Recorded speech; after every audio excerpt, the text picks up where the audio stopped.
ಅರಬ್ಬಿ ಸಮುದ್ರದಲ್ಲಿ ವಾಯುಭಾರ ಕುಸಿತದ ಎಫೆಕ್ಟ್.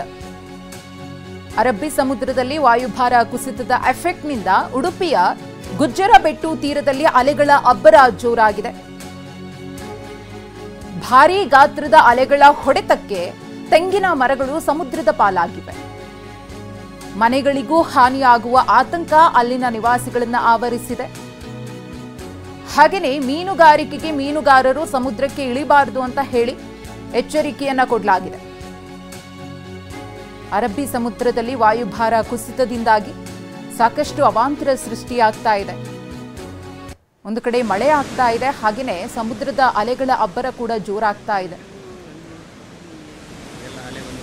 ದೊಡ್ಡ ಗಾತ್ರದಲ್ಲಿ ಬಂದು ಅಪ್ಪಳಿಸ್ತಾ ಇರುವಂತಹ ಅಲೆಗಳಿಂದಾಗಿ ಸಮುದ್ರ ತೀರದಲ್ಲಿ ಇರುವಂತಹ ಜನರ ಪಾಡು ಹೇಳತೀರದಾಗಿದೆ. ಒಂದು ಕಡೆ ಸಾಕಷ್ಟು ತೆಂಗಿನ ಮರಗಳು ಧರಾಶಾಹಿಯಾಗಿವೆ. ಹಾಗೆಯೇ ವಾಸ ಮಾಡ್ತಾ ಇರುವಂತಹ ಮನೆಗಳಿಗೂ ಕೂಡ ಇದರಿಂದ ಅನಾಹುತ ಆಗಬಹುದು ಅನ್ನೋ ಭೀತಿಯಲ್ಲಿ ಸ್ಥಳೀಯರು ಕಾಲದೊಡ್ತಿದ್ದಾರೆ. ಉಡುಪಿಯ ಗುಜ್ಜರಬೆಟ್ಟು ದೃಶ್ಯಾವಳಿಯನ್ನು ಗಮನಿಸ್ತಿದ್ದೀರಿ. ಈ ಕುರಿತು ನಮ್ಮ ಪ್ರತಿನಿಧಿ ಪ್ರಜ್ವಲ್ ಒಂದು ಪ್ರತ್ಯಕ್ಷ ವರದಿ ಕೊಟ್ಟಿದ್ದಾರೆ, ನೋಡೋಣ. ಕರಾವಳಿಯಲ್ಲಿ ಮಳೆಯ ಜೊತೆಗೆ ಸಮುದ್ರದ ಅಲೆಗಳ ಅಬ್ಬರವು ಕೂಡ ಜೋರಾಗಿರುವಂತದ್ದು. ನಾವೀಗ ಉಡುಪಿ ನಗರದ ಹೊರವಲಯಾಗಿರುವಂತಹ ಗುಜ್ಜರಬೆಟ್ಟು ಎನ್ನುವ ಪ್ರದೇಶದಲ್ಲಿದ್ದೇವೆ. ನಾವು ಗಮನಿಸಬಹುದು, ಇಂದು ಬೆಳಿಗ್ಗೆಯಿಂದಲೂ ಕೂಡ ಸಮುದ್ರದ ಅಲೆಗಳ ಅಬ್ಬರ ತುಂಬಾನೇ ಜೋರಾಗಿರುವಂತದ್ದು.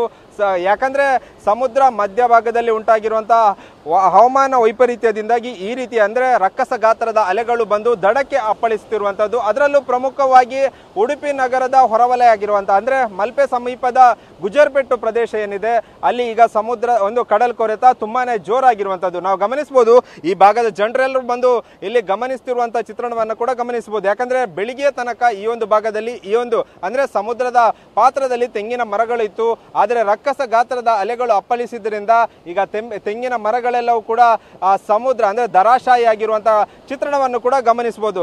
ಅದೇ ರೀತಿಯಾಗಿ ಸಮುದ್ರದ ಒಂದು ಅಂದ್ರೆ ಕಡಲ್ ಕೊರೆತ ಆಗದ ಹಾಗೆ ಹಾಕಿರುವಂತಹ ತಡೆಗೋಡೆಗಳು ಕೂಡ ಈಗ ಒಂದು ಸಮುದ್ರದ ಪಾಲಾಗುತ್ತಿರುವಂತಹ ಚಿತ್ರಣವನ್ನ ಕೂಡ ಗಮನಿಸಬಹುದು.